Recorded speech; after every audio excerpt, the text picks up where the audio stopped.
Yun. So, unang utos siya ng Diyos. Ibigin niyo ang Diyos na higit sa lahat. Ang utos ng Diyos. Ibig sabihin, wala kayong ibang God kundi ang Diyos. Okay? So, bawal tayo Gamitin ng walang katuturan ang Diyos.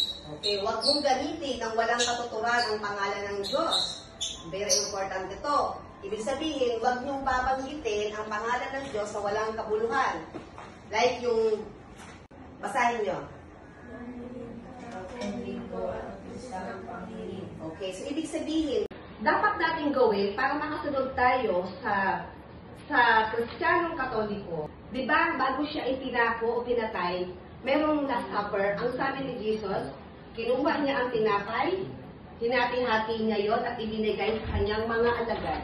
At sinabi, kainin niyo itong lahat, gawin niyo ito bilang pag-alaala sa akin. O di ba, napakalinaw? Ibig sabihin, doon pala sa mga alagad, nagdili na si Jesus na gagawin niyo lagi ito bilang pag-aalaala sa akin. Kung mahal